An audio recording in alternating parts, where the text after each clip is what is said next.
Almas queridas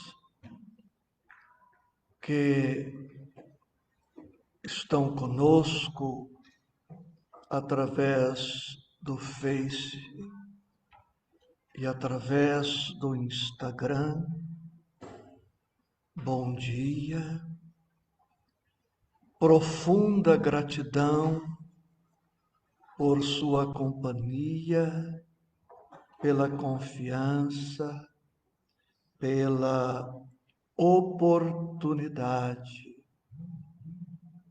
Hoje vamos refletir sobre a parábola do semeador, capítulo 4 do Evangelho de Marcos, versículos 1 a 20. Já percebo na tela a presença dos companheiros Hamilton, Maria Helena, Hamilton de Oswaldo Cruz, Maria Helena de Franca. São 10 horas. Convido vocês, amigos das redes sociais, para juntos pensarmos em Deus, pensarmos em Jesus e na espiritualidade amiga, agradecendo por tantas bênçãos. Marcos, capítulo 4, versículos 1 a 20, a parábola do semeador. Também a Mana Rosa, as amigas Laura e Patrícia conosco. E outra vez começou a ensinar junto ao mar, e ajuntou-se a ele grande multidão, de sorte que ele entrou e assentou-se num barco sobre o mar. E toda a multidão estava em terra junto ao mar. E ensinava-lhes muitas coisas por parábolas. Ele lhes dizia na sua doutrina: ouvi, eis que o semeador saiu a semear. E aconteceu que, semeando ele, uma parte da semente caiu junto ao caminho, e vieram as aves do céu e a comeram. E outra caiu sobre pedregais, onde não havia muita terra, e nasceu logo, porque não tinha terra profunda. Mas, saindo o sol, queimou-se, e porque não tinha raiz, secou-se. E outra caiu entre espinhos, e crescendo os espinhos, a sufocaram, e não deu fruto. E outra caiu em boa terra, e deu fruto, que vingou e cresceu. E um produziu 30, outros 60 e outros 100. E disse-lhes: quem tem ouvidos para ouvir, ouça. E quando se achou só, os que estavam junto dele com os 12 interrogaram-no acerca da parábola. E ele disse-lhes: a vós vos é dado saber os mistérios do reino de Deus, mas aos que estão de fora, todas estas coisas se dizem por parábolas, para que, vendo, vejam e não percebam, e ouvindo, ouçam e não entendam, para que se não convertam e lhes sejam perdoados os pecados. E disse-lhes: não percebeis esta parábola? Como, pois, entendereis todas as parábolas? O que semeia, semeia a palavra. E os que estão junto do caminho são aqueles em quem a palavra é semeada. Mas, tendo-a eles ouvido, vem logo Satanás e tira a palavra que foi semeada nos seus corações. E da mesma sorte, os que recebem a semente sobre pedregais, os quais, ouvindo a palavra, logo com prazer a recebem, mas não têm raiz em si mesmos, antes são temporãos. Depois, sobrevindo a tribulação ou perseguição por causa da palavra, logo se escandalizam. E outros são os que recebem a semente entre espinhos, os quais ouvem a palavra, mas os cuidados deste mundo e os enganos das riquezas e as ambições de outras coisas, entrando, sufocam a palavra e fica infrutífera. E os que recebem a semente em boa terra são os que ouvem a palavra e a recebem e dão fruto, um a 30, outro a 60 e outro a 100 por um. Este o texto e o tema.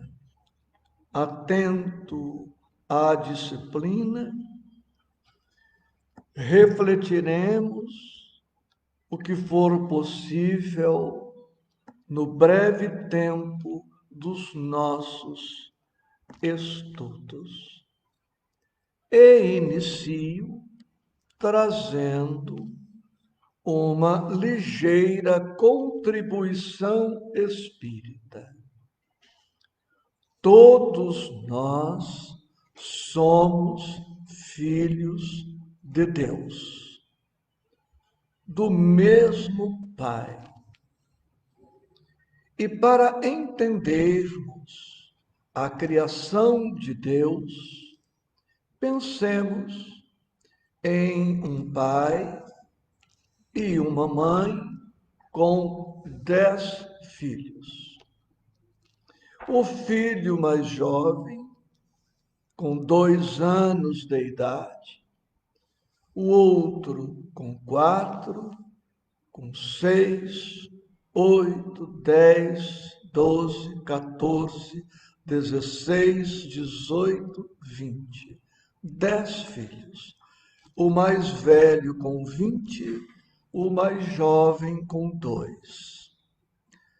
Os 10 são irmãos, mas observemos quantas diferenças entre os 10. Enquanto o de 2 mal consegue construir uma pequena frase, o de 20 pode estar já cursando uma faculdade ter concluído o ensino médio. É possível até que o de 20 esteja casado e seja até pai de um filho também de 2 anos, tendo um irmão de 2 anos e um filho de 2 anos. É possível. Assim compreendemos as diferenças entre os irmãos de uma só família. E assim entendemos a criação de Deus. Deus é eterno. E sendo eterno, sempre gerou filhos. Vou citar aqui alguns números, embora seja apenas uma exemplificação. No universo, temos irmãos nossos que têm, para não exagerar, 10 trilhões de anos. Nós, segundo cálculos da ciência e a contribuição do espírito André Luiz, nós temos mais ou menos 1,5 bilhão de anos. Esta é a nossa idade, 1,5 bilhão de anos. Nós somos bebês espirituais. Vamos pensar em espíritos que tenham 3 bilhões de anos, 10 bilhões de anos, 50 bilhões de anos, 100 bilhões, 500 bilhões, 1 trilhão, 5 trilhões de anos, 10 trilhões, 20 trilhões de anos. Somos irmãos uns dos outros, mas é tanta diferença de evolução, é tanta diferença de cultura, de sabedoria, que cada espírito se apresenta em um determinado patamar. E assim compreendemos as muitas diferenças em todos os sentidos, de tal maneira que não encontramos no universo 2 espíritos rigorosamente iguais. Não encontramos na Terra 2 espíritos rigorosamente iguais. Apresentamos diferenças de evolução, e isto vai implicar em todas as demais diferenças. Diferença de cultura, diferença na ética, na moral, diferença quanto às virtudes, aos vícios. E estas diferenças que nos caracterizam hão de interferir na compreensão da verdade, na compreensão do Evangelho e no aproveitamento do Evangelho. Não sabemos a idade de Jesus, que é tão evoluído que provavelmente não seja filho da nossa galáxia, que existe há 15 bilhões de anos. O Cristo é muito antigo. Vejam, enquanto eu tenho tremendas dificuldades para assimilar lições simples do Evangelho, o Cristo é um espírito totalmente evangelizado. Todos os dias eu leio sobre paciência e todos os dias eu falho na impaciência. Todos os dias eu leio sobre amor, bondade, perdão, ternura, carinho, tolerância, piedade. E todos os dias estou falhando e todos os dias preciso me dar ao esforço de recomeçar. Mas, como veremos a partir de agora, a diferença de evolução explica muitas coisas, mas não podemos estacionar nesta explicação e dizer que não somos melhores somente por conta da pouca evolução, porque se não somos tão evoluídos quanto devemos e podemos, está em nós o querer evoluir, o querer avançar. Está em nós a liberdade de escolha entre a preguiça e o trabalho, entre a acomodação e o estudo.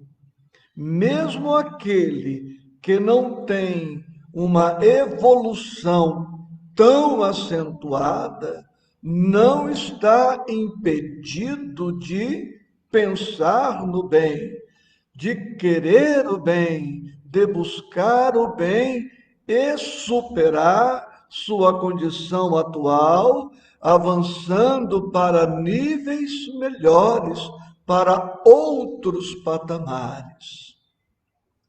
Porque nós todos somos detentores do livre-arbítrio e fazer o bem é uma questão de escolha.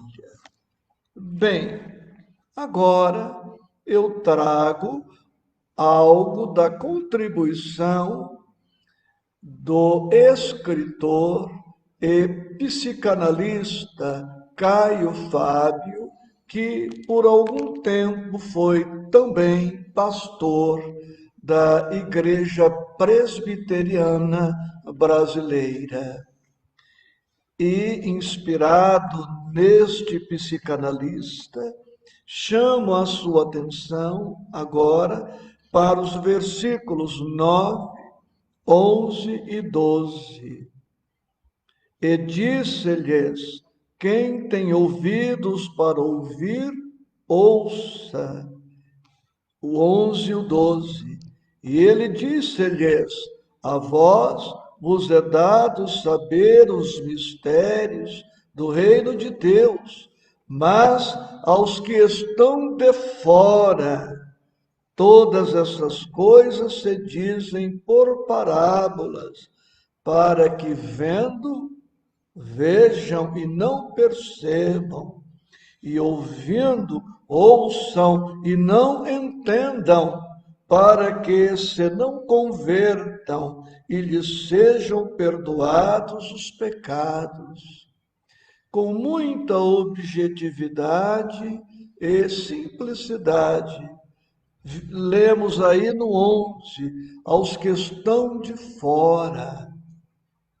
Há milhões de criaturas humanas que preferem ficar fora do Evangelho, distantes, alheias ao Evangelho.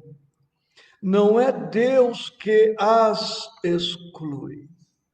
Não é o Cristo que as exclui.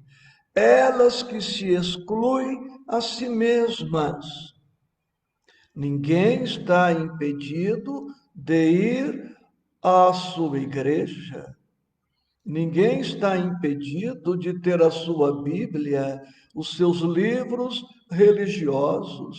Ninguém está impedido de amar, de perdoar, de servir os que estão fora da religiosidade, os que se mantêm indiferentes à espiritualidade, assim permanecem por conta própria. E os seus pecados, na linguagem teológica antiga, não são perdoados, porque eles nada fazem para obter o perdão. Porque o perdão, que se expressa em novas oportunidades, depende do querer de cada um.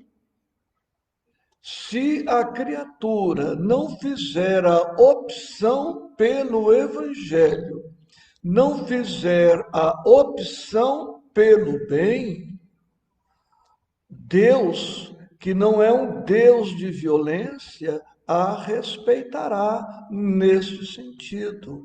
Cabe-nos, portanto, perceber se estamos por dentro ou se estamos por fora do Evangelho. No versículo 13, e disse-lhes: não percebeis esta parábola? Como, pois, entendereis todas as parábolas? Nas próximas semanas, se Jesus nos permitir, aqui estaremos estudando outras parábolas na sequência do Evangelho de Marcos. E a parábola de hoje é básica, é essencial para a compreensão das demais. Agora, vamos para outros tópicos da parábola. Chama a sua atenção para os versículos 4 e 15. Versículos 4 e 15.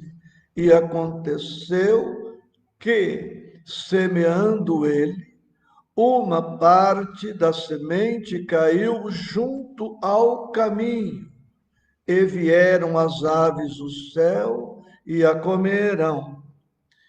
E no 15 ele explica: e os que estão junto ao caminho são aqueles em quem a palavra é semeada.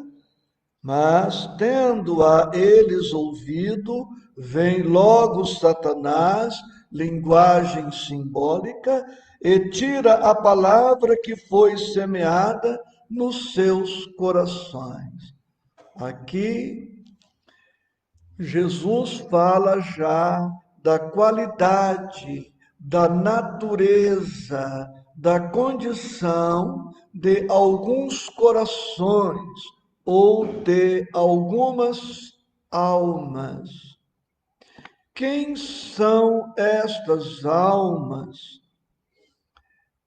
que a semente caiu à beira do caminho ou à margem do caminho? São aqueles que colocam o Evangelho na periferia de suas vidas e não no centro de suas próprias vidas. André Luiz, espírito, no livro Agenda Cristã, diz: não te esqueças de que Deus é o tema central de tua vida. Nestes em que a semente caiu à margem, na beira do caminho, na beira da estrada, são aqueles que não fazem de Deus, que não fazem do Cristo o tema central de suas vidas. Colocam o Evangelho perifericamente. O Evangelho é apenas um acessório, um detalhe, e não o essencial em suas vidas. Por isso, colocam a mensagem de maneira marginal, não têm grande interesse, não querem ser incomodadas, molestadas, porque, diferentemente da semente que o agricultor semeia, no Evangelho, a semente é colocada onde eu quero, onde nós queremos, onde nós escolhemos pôr. O agricultor que conhece a terra escolhe a melhor parte, o melhor lugar para semear. Aduba a terra, prepara-a, abre a cova. Os que preferem deixar o evangelho na periferia não têm esses cuidados. Deixam que a semente caia em qualquer lugar. O interesse dura por algum tempo. O católico que vai à missa está atento enquanto dura a missa. O crente que vai ao culto presta alguma atenção enquanto está no culto. O espírita que vai na palestra está atento enquanto permanece na palestra.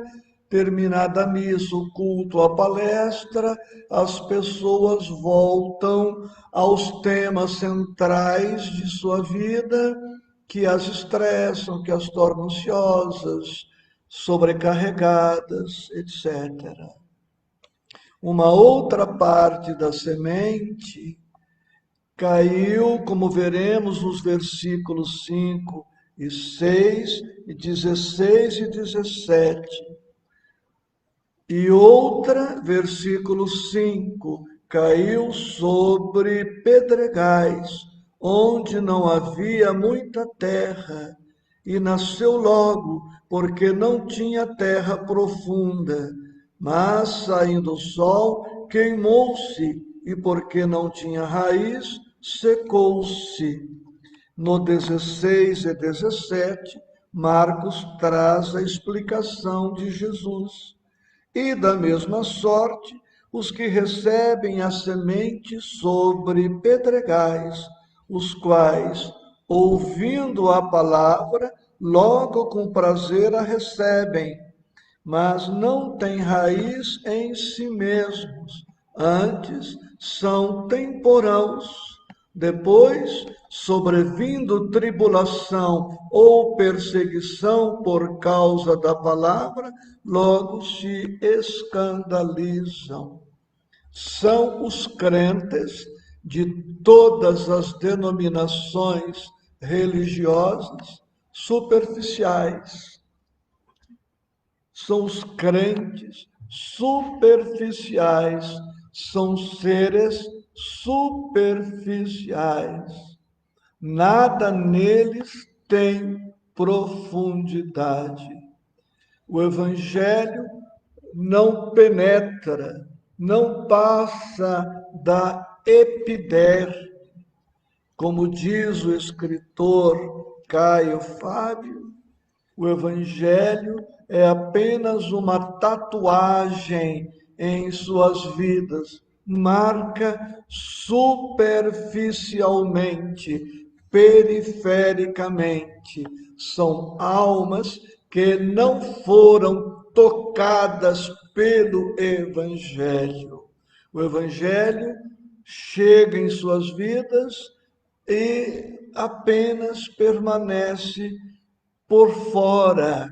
São pessoas que amam com superficialidade, estudam com superficialidade, servem com superficialidade, vivem com superficialidade, se comprometem com superficialidade e por isso são de pouca durabilidade, de pouca resistência.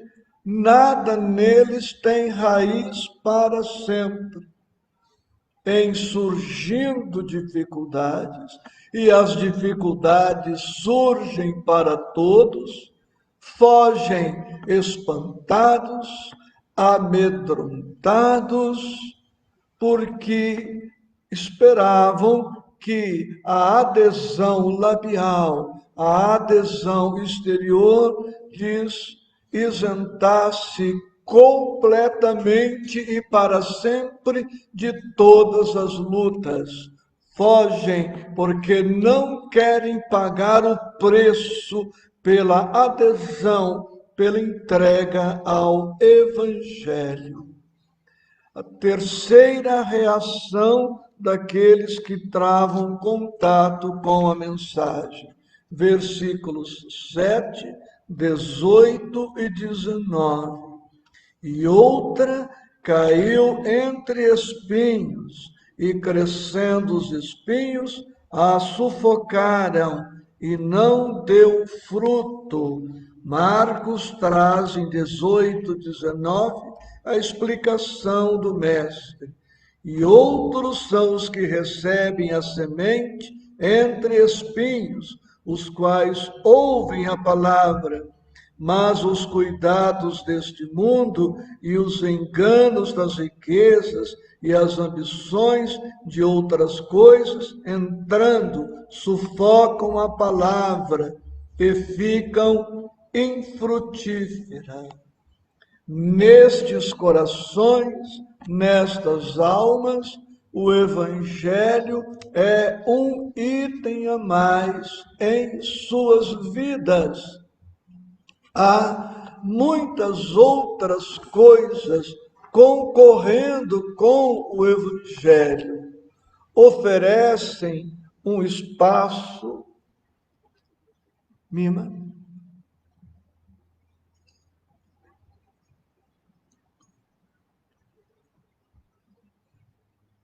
Paciência um pouco.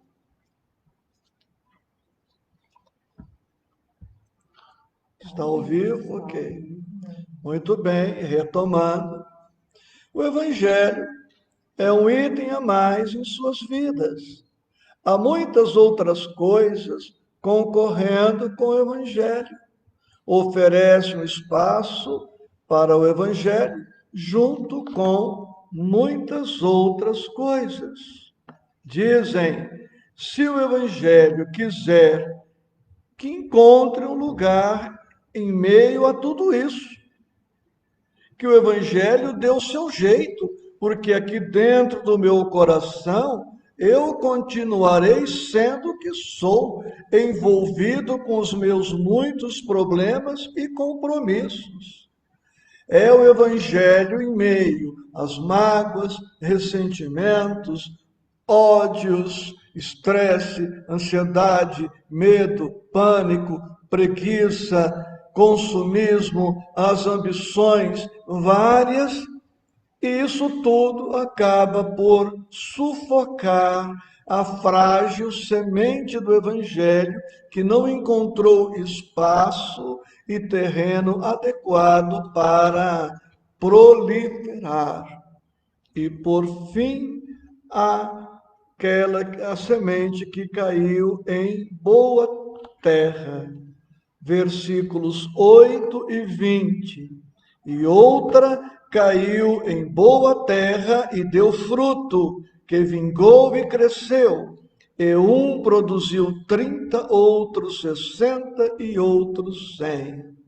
E Jesus explicará por Marcos. E os que recebem a semente em boa terra são os que ouvem a palavra e a recebem e dão fruto, um a 30, outro a 60 e outro a 100 por um.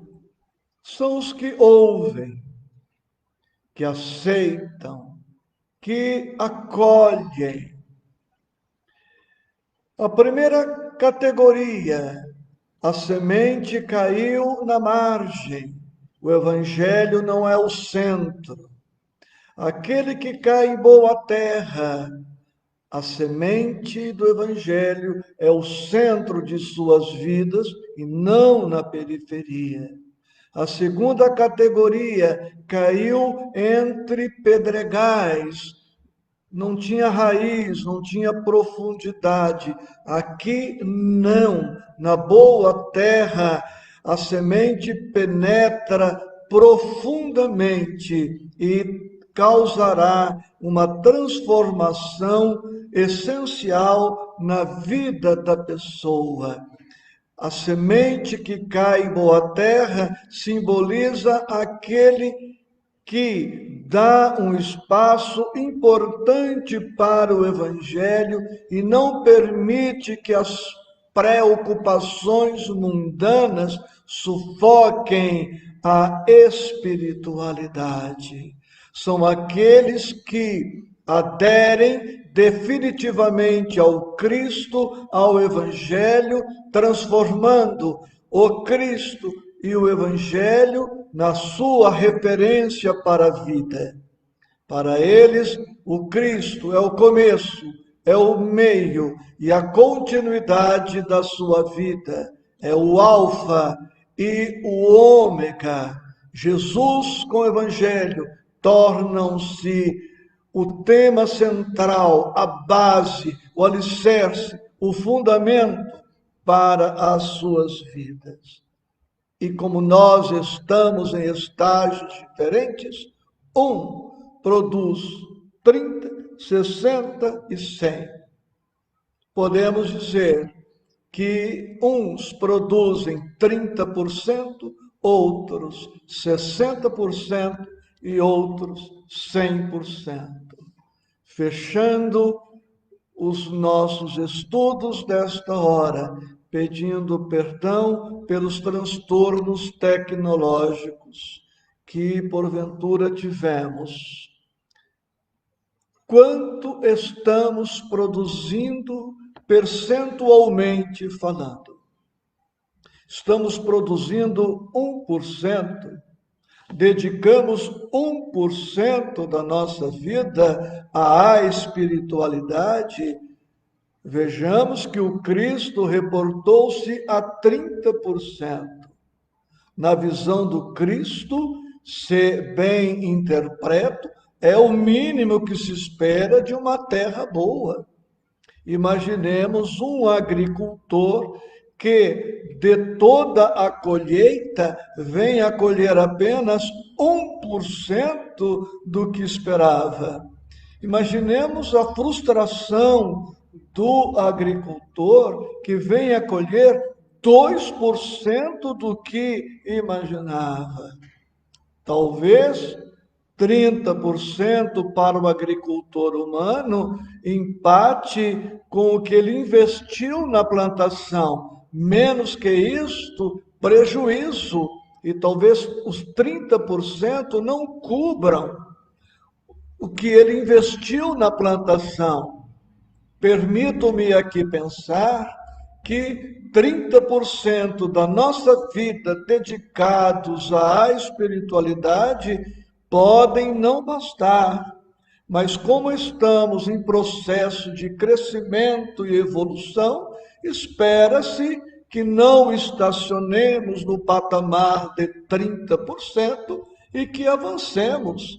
O Cristo salta do 30 para o 60, ou seja, o desafio está lançado.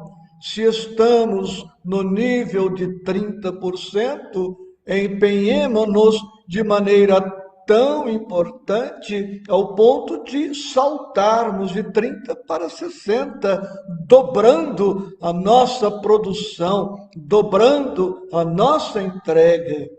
Se hoje eu, tu, ele, nós, vós, eles, amamos 30%, estudamos 30%, perdoamos 30%, esforcemo-nos para que dobremos isto e avancemos gradativamente nesta encarnação, quanto nos for factível, porque não é Deus que estabelece o limite da percentagem, é o livre-arbítrio é a determinação, a força, a coragem, a disposição, a perseverança de cada um.